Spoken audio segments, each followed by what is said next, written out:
Hi, good morning once again. This is Marissa Van Sant with the Center for Sustainable Energy. We've had a few more folks join, so it looks like we're going to go ahead and kick things off. Thank you very much for joining us today. We really appreciate your time. We're going to start off with a few housekeeping items just to orient you to this webinar process. All participants will be placed on mute for the duration of the webinar to minimize any feedback. We'll be hosting several poll questions throughout the presentation, and there will be a brief survey following the webinar that we'd like you to complete to learn more about the experience. And we encourage you to participate through the GoToMeeting platform for questions, and we will be taking those at the end of the presentation, and we'll prompt you to respond as we get going. So just to set the tone here, we today are discussing how to approach zero net energy for existing municipal buildings. Today's presenters are myself. Again, my name is Marissa Van Sant. I'm with the Center for Sustainable Energy. I'm a senior manager here, and I'm overseeing the prime contractor role on the CEC EPIC project in partnership with the City of San Diego. I've been in the sustainable energy space for over 5 years with experience in building and implementing energy efficiency demonstration projects, zero net energy portfolio planning and goal setting, and developing resources that improve Title 24 compliance. I also have a background and experience in urban planning, resource preservation, and environmental impact mitigation. Joining me today is my project partner, Brian Olson, and I'll let him introduce himself. Hi, good morning. This is Brian Olson. I'm a senior civil engineer here at the City of San Diego. I'm a certified energy manager, California registered civil engineer, and I've been running CIP projects for the city for almost 10 years, and I have 5 years of experience specifically in these energy-focused sustainability projects. Thanks, Brian. So just to set the tone, the agenda for today is we're going to start with an overview of the San Diego ZN3, or Zero Net Energy project, and the steps that we're following to implement this. I will take the lead in presenting that. Following that will be a discussion and overview of municipal procedures followed to align with ZNE project, and that will be presented by Brian. And then we'll close the webinar with a Q&A session that, again, will be prompted through questions through the GoToMeeting platform, and then either Brian or I will respond. So we're going to go ahead and start with poll question 1, and we will be asking the same question at the end of the presentation to gauge the effectiveness of today's discussion and learn how to improve future presentations. We'd like you to please rate your familiarity with California's ZNE goals as either very familiar, somewhat familiar, or not familiar. All right, thanks for the quick responses. We can see that about 67% of you are somewhat familiar with California ZNE goals. We have 27% that are very familiar, so you're our experts in the room, and 7% not familiar. So we hope that those of you will walk away with a better understanding of what they are after today's talk.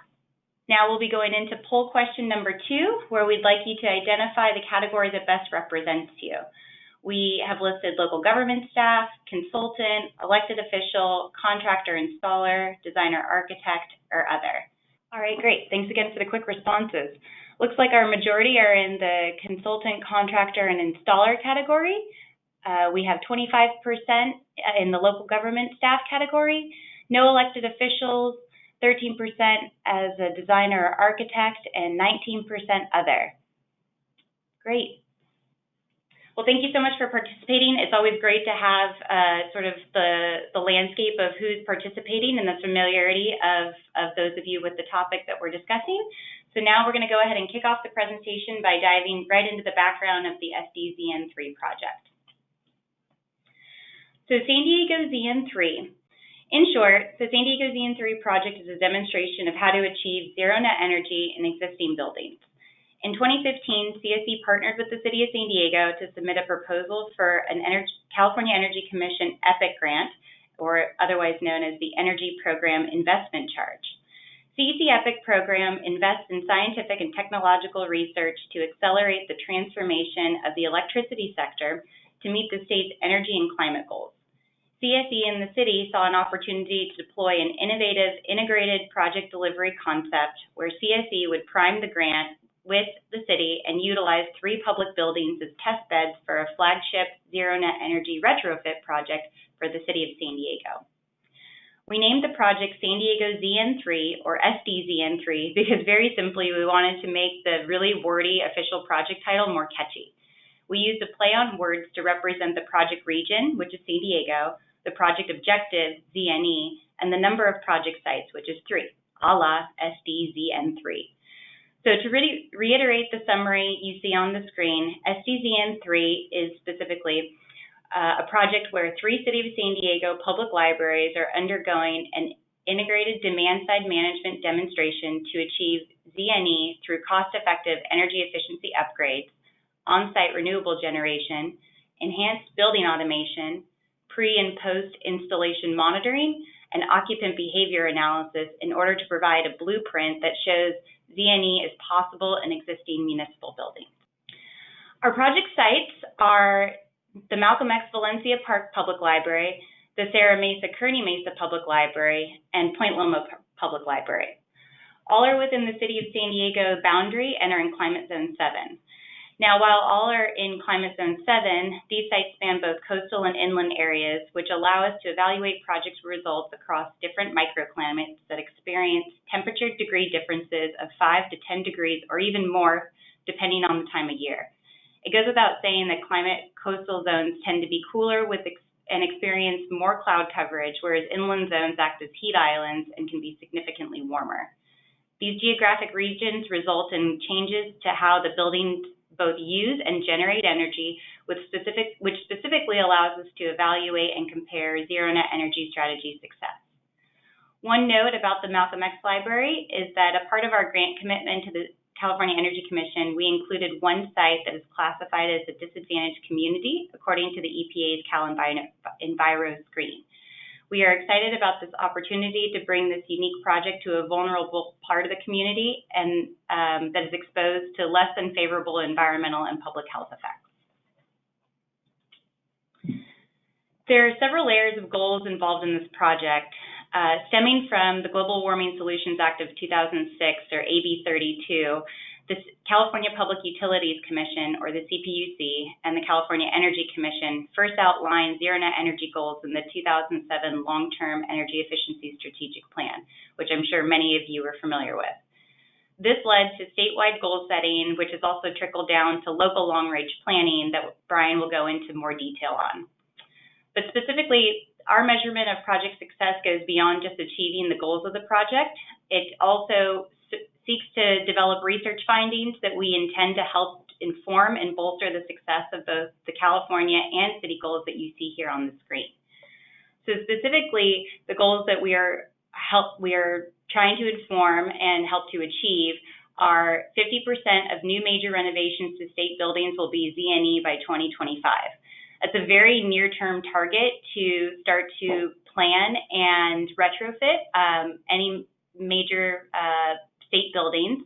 And obviously, this is something that governments are particularly interested in learning more about how to achieve. And then also, because of the building type, we relate to the goal of 50% of commercial buildings to be retrofit to ZNE by 2030, and we are intending that our results further inform project concepts as well as technology packages that work for this type of building. The City of San Diego also sets their own ZNE goals, which specifically is to reduce energy consumption at their own facilities by 15% by 2020 and by 25% by 2035.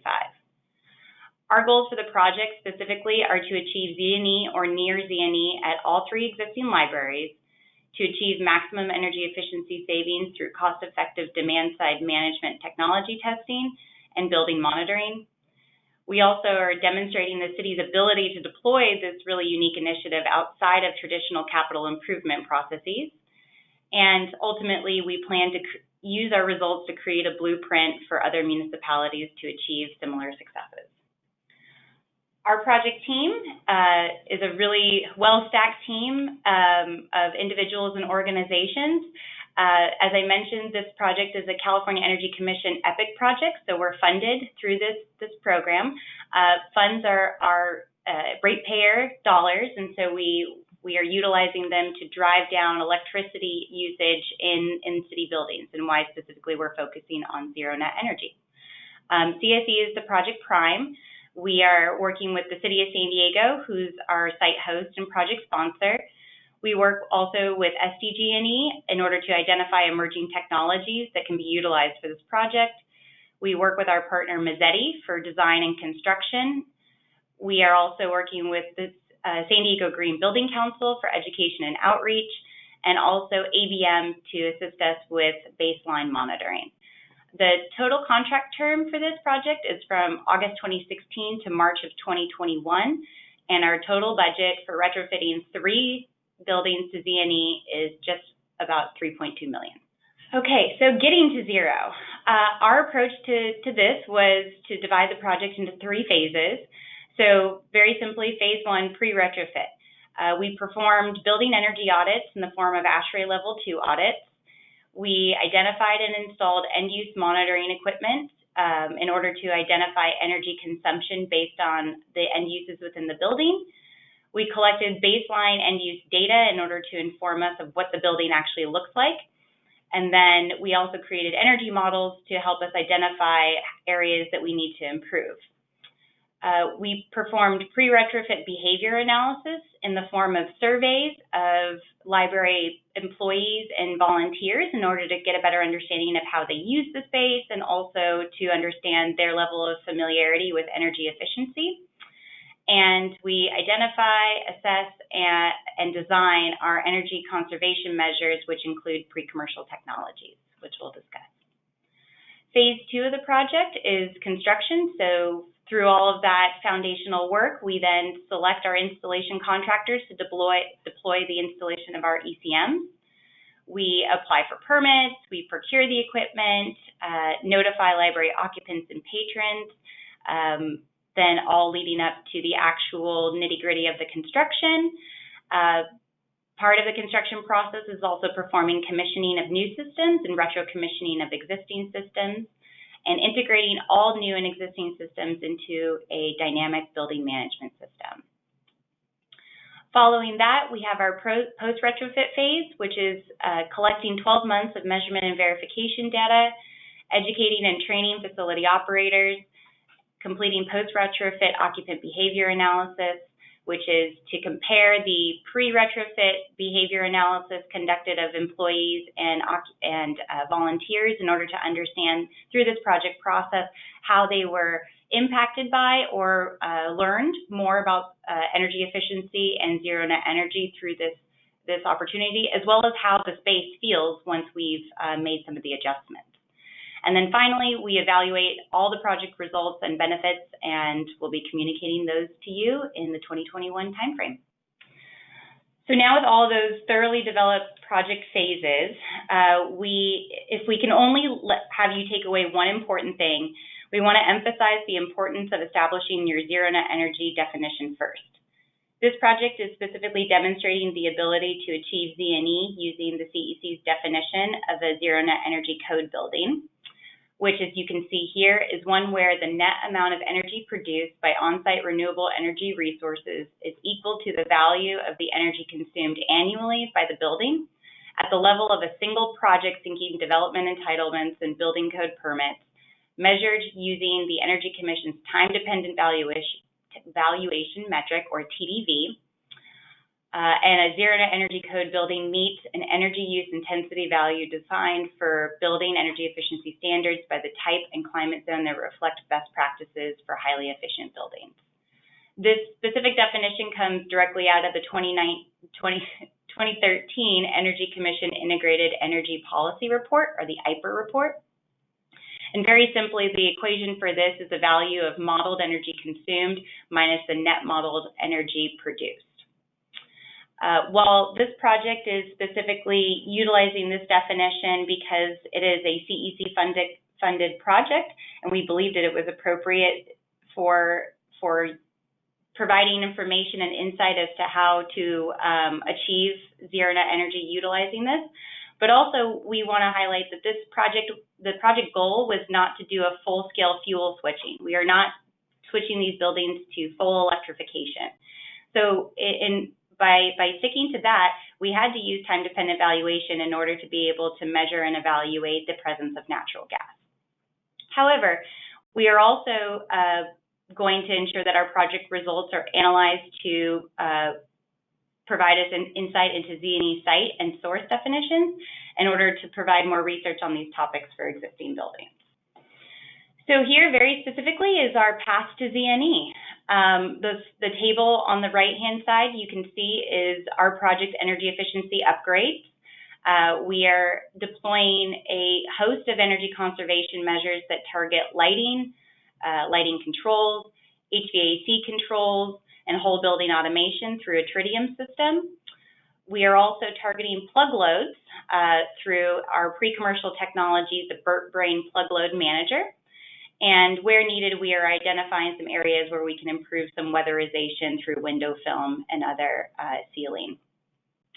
But in sum, you can see that the energy savings that have been estimated from each end use are calculated, which was informed by our initial end use baseline assessment. So again, when we look at our baseline, we want to make sure that we're evaluating all the building systems to understand their energy savings potential, and then target energy savings measures to reduce or achieve rather maximum energy efficiency savings within that. You can see that we are estimating to achieve about 137,000 kWh per year, about 84 kW in peak demand savings, and hoping to achieve annual cost savings per year of $37,990 for the city in order for them to reinvest those into other city activities.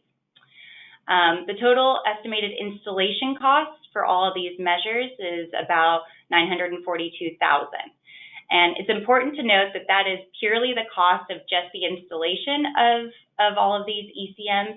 It does not include energy auditing, design, retro commissioning, and other construction costs. If you would like more detail on the ECMs themselves, we have a very detailed report found on our website, and you can see there at the bottom of the screen, www.energycenter.org/SDZN3. But we want to make sure that the specific takeaways are left that allow us to really focus on how we achieve the path to ZNE. And so through our experience, we want to ensure that, sticking to your ZNE definition is something that is kept at the forefront. Know what your delta to ZNE is through very detailed baseline measurement and evaluation. Performing pre-retrofit monitoring is a way for you to really inform what end uses need to be targeted in your building. You want to isolate those energy reductions by end use to achieve the maximum savings. Perform additive modeling of the selected ECMs in order to understand the amount of kWh savings that you are expecting to achieve. And then perform the post-retrofit monitoring in order to measure whether or not you achieved those designed savings.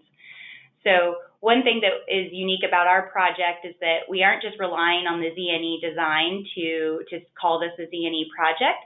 We will be deploying that 12 months of M&V in order to measure an entire year of post-retrofit usage in order to confirm our savings to the ultimate outcome and performance of the building.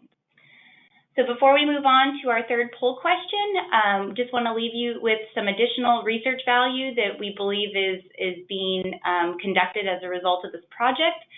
So this is a showcase project of a public, private, and nonprofit partnership project management, which is also an example of integrated project delivery and contracting.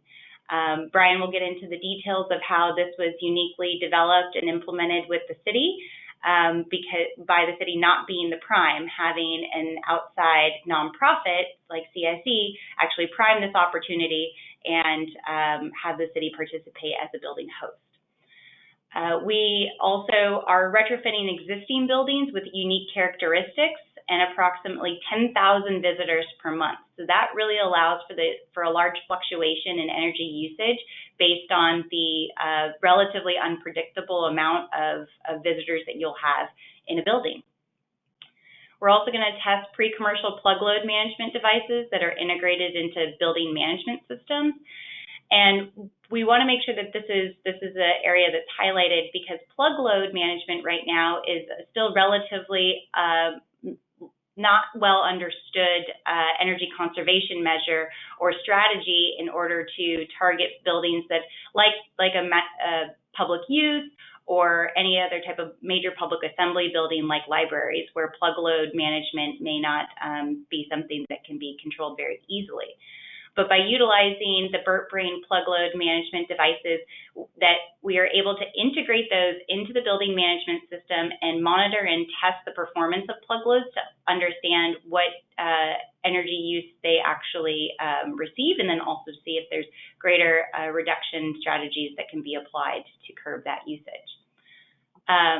We are also doing pre and post retrofit behavior surveys, as I mentioned, and conducting knowledge transfer activities such as this webinar, and keeping all of our project deliverables up to date on our project websites, as well as providing progress updates on where we are. So we really encourage you, if you haven't visited our website already, take a look and check it as updates come. You can also sign up to receive updates when things have been uploaded to the website so that you can track our progress.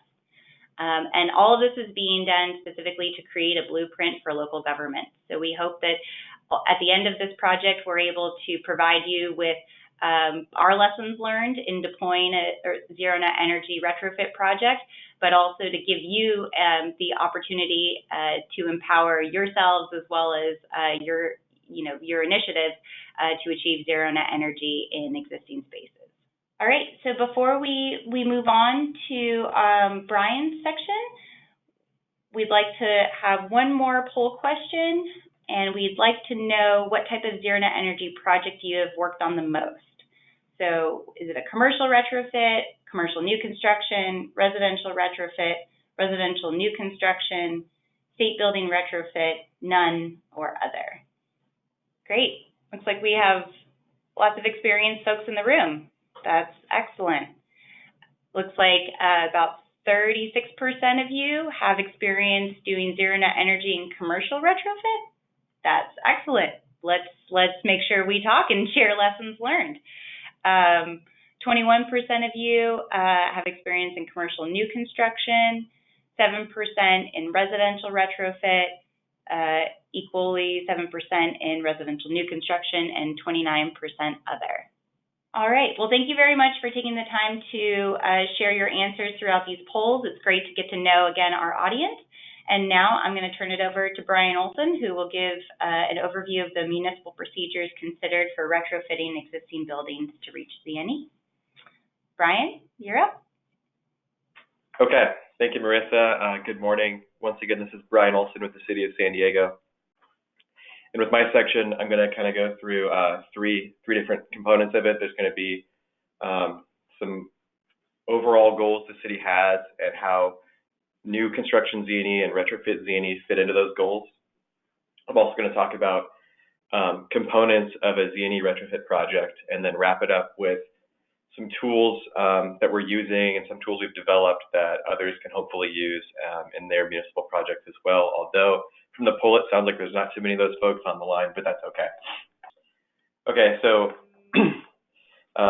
as others have probably seen and heard before, many of our energy efficiency and renewable energy goals have been born out of our climate action plan, which was adopted in 2015. And the key goal, really, as it relates to this project, is how do we achieve 100% renewable electricity citywide by 2035. And along with that, we also have a section on, well, that's under the clean and renewable energy strategy, and we also have a section on energy and water efficiency. So kind of the actions here is to integrate projects, pilots, and outcomes into a roadmap we're developing to identify what 100% renewable electricity looks like, and to identify the gaps of what projects and programs fit into that. And I want to highlight pilots here because really we're using grants such as this to pilot and see how we can change our long-range planning to meet that roadmap and our other goals. So then with that, we would incorporate those outcomes into what we call a municipal energy strategy and all other long-range planning and energy reduction goals. So to highlight, once again, some of our climate action plan, it's broken down into 5 categories you can see in the bottom right. And the 2 that really come into play when you talk about ZNE is our energy and water efficiency, and also clean and renewable energy.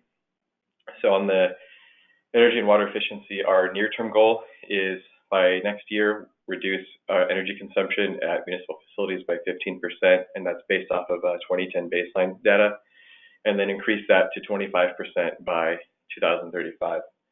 Another thing we're proud of is tying together some of the added benefits of doing these projects to kind of stimulate job growth in the economy, and there's a lot of great narrative on that in the climate action plan for those that are interested. Okay, so this is a snapshot of what you would see if you dig into the climate action plan and look at strategy 1, which talks about energy and water efficient buildings. And here we've pulled apart the second action, which is to create a municipal energy strategy and implementation plan. So on the right, we've got our, we've projected out in MMBTUs our energy use with the 2010 baseline, our forecasted business as usual energy use, and where our 15% and 25% energy reduction goals put us. So as you can see, we're currently on track, but there's still a lot of work to do. So we're hoping to use projects and programs like this to kind of feed back and make sure we hit that 25% roadmap horizon year target. So currently we're still developing our municipal energy strategy. And then once we finish that, we'll move on to the actual implementation plan. But what I pulled out here was some policy revisions that the municipal energy strategy is kind of identifying. And it goes along with what Marissa talked about with statewide goals. So I know the CPUC had their energy efficiency strategic plan, which identified the statewide ZNE goals. And we're kind of looking to be a little better than that. So what our draft MES has is require new buildings or major renovations to have 50% of their energy use come from on-site renewables in 2020, and then increase that to 100% in 2025. And this is just one example of some of the policy changes we're proposing with the municipal energy strategy. And there's also, on top of that, some programmatic actions that drive behavioral changes as well, because that's a pretty important element of achieving our goals. So these are some of the gaps we have right now in our current draft that we're trying to answer. And what's highlighted here is looking at existing building policies and how can we achieve those and how do we set those appropriately. So we're using this EPIC grant to feed back into directly those policies so that we make sure that we have a robust plan that's viable, cost effective, and works for the city. In addition to that, we're considering all the other typical elements. So as we increase our EV charging infrastructure, what does that look like as we incorporate more energy storage systems, equity resiliency, and how do we fund it? Those are all critical questions I think the state is dealing with. And as I mentioned, we're trying to use this project to feed back into that moving forward. So if you go to the next slide, I'm going to talk about the components of the ZNE retrofit as we see it as a city. And I've kind of broken it out into 4 main categories. And then for each category, I'll go through in a little more detail what it entails. But I've broken it out into a technology and data stack element. And that's really your end-use monitoring, your energy metering, building management systems, building automation systems, and some kind of dashboard to report out on the data.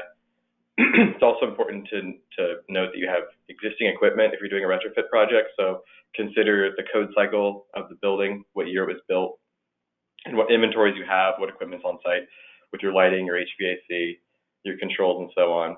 And then following that, once you've identified your inventories of equipment, consider the maintenance that has been done or hasn't been done. So what's the age of the equipment? Is there any deferred maintenance? What is the long-range planning to have that equipment replaced? What's its end-of-life time frame?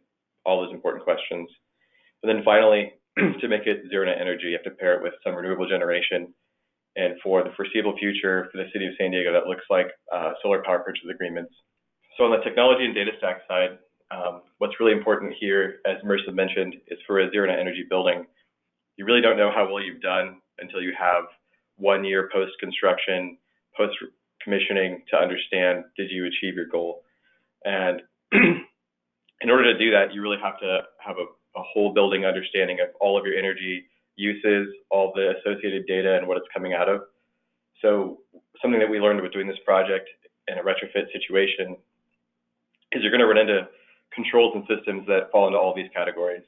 So we have some legacy systems, some newly installed systems, we have some third-party systems, and then there's also some proprietary systems that all have essential data you need to do your measurement and verification. And for this project, what we saw was typically our HVAC controls were more legacy. And in some instances, we were looking to keep those, so we were trying to figure out how can we get our data out of them best. We also went and installed some new energy metering on our electric panels themselves to get a panel by panel breakout to identify exactly what's the end use of each of those circuits and how is it contributing to our goals. On the third party side, these three libraries already had PV on site before the project. So we have a third party API that we have to get our data from. So integration of that third party API was another challenge for us. And then lastly, on the proprietary side, a lot of the times when you're doing building automation, building management, or getting an energy dashboard, it's going to fall into the proprietary category. So making sure that all fits into your plan and how you're doing your measurement and verification. On the next slide, I kind of show a challenge we have as a city is we have over 700 facilities in our portfolio, and on the right there I plotted dark being oldest, light being newest, a breakdown of our building stock as it was built by decade. And one trend you can see is that a lot of our infrastructure already exists. So ZNE retrofit is a bigger piece of the puzzle for us than new construction, and we see that in our budget forecast too. We're doing less and less new construction or putting more dollars into our aging infrastructure.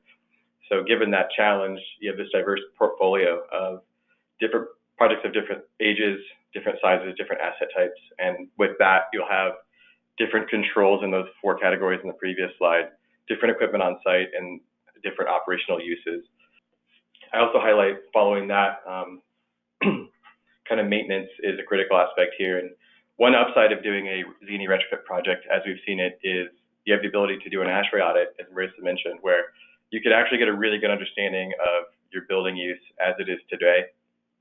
In a new construction, a lot of effort goes into modeling those buildings, and it's really hard to predict some of the loads, like just plug load, because it's a little bit unpredictable. So at least in the new construction, you have the ability to do those audits. And we also can leverage things like the city has a facility condition assessment, which is an inventory of all the age and condition of our existing equipment. On the right here, you can see the Point Loma chiller has a little bit of age on it, partially due to where it is geographically. But without the EPIC grant, how would we consider the replacement of that chiller plant into maybe a ZNE effort rather than just doing another chiller replacement project? So incorporating equipment maintenance and replacement into long-range ZNE planning is a big goal of the city of San Diego right now and a pretty hot topic for us. Next slide, please. Another constraint you may run into doing a ZNE retrofit project is you likely will have solar on site already if you're in California, and that will give you some constraints on the system size that's there. It might be too big, too small, and some contractual constraints on what you can do with the system. And just an example, in 2017 and 2018, we completed 3.5 megawatts of solar systems across 17 sites. We did those through power purchase agreements. And what I mentioned earlier was that seems to be the path forward for the city to procure more renewables just because of a lack of funding, upfront funding. So make sure to consider in your PPA terms and in your contracts how those systems fit into your long-term ZNE goals is going to be critical.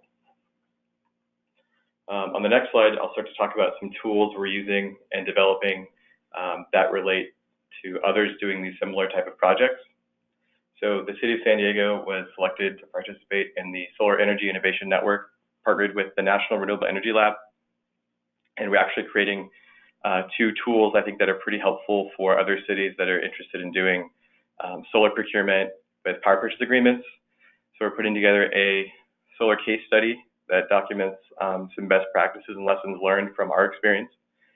And then we're also developing a PPA cost analysis model, which will calculate cost between a PPA contract and business as usual.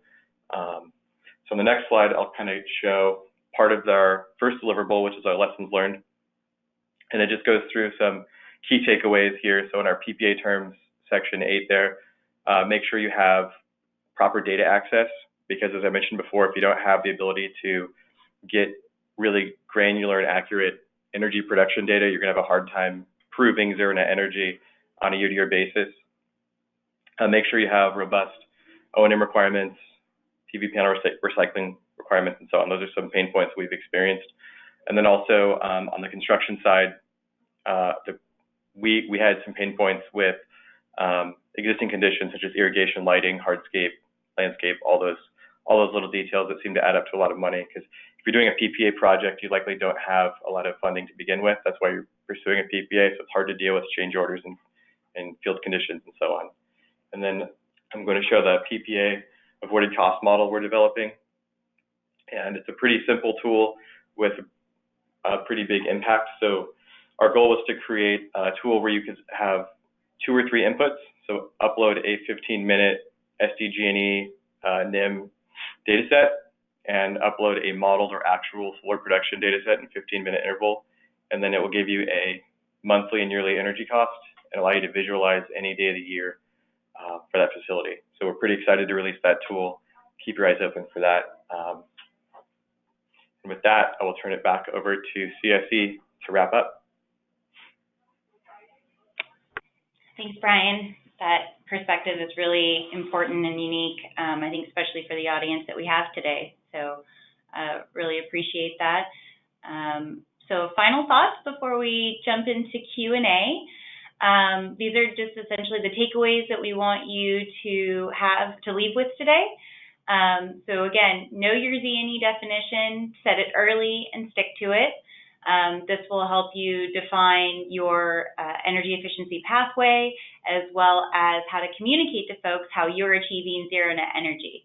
With the array of ZNE definitions out there, we're all trying to claim ZNE, but it's very important to ensure that our definition helps us to define how we're attempting to do that. Identify the right energy modeling tool for the project. This project used Energy Pro just as an example, but there's a myriad of other energy modeling tools out there. So identify the one that will work best for you and the technologies that you are looking to install. Cybersecurity, as Brian mentioned, will need to be addressed with whole building controllers. Certainly, we've learned a lot in this space, and also how to communicate and collaborate with various city IT departments. So this has been a huge lesson learned for us, and I think something that other municipalities and even commercial businesses would benefit from learning more about. Lighting upgrades and building controls are cost-effective energy conservation measures for existing buildings, but many emerging technologies are still cost-prohibitive.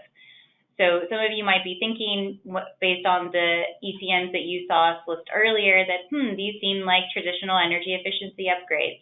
Well, that might be the case with the exception of plug load management.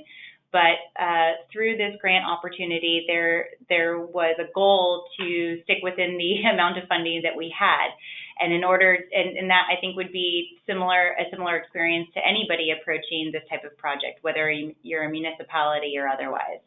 So really the impetus for us was to achieve the maximum amount of energy efficiency savings with a cost-effective approach that also could be relatable to for local jurisdictions to implement, because cost and resources are typically pretty scarce, and so this is our example that others can utilize in order to know how to achieve this zero net energy goal in your existing buildings.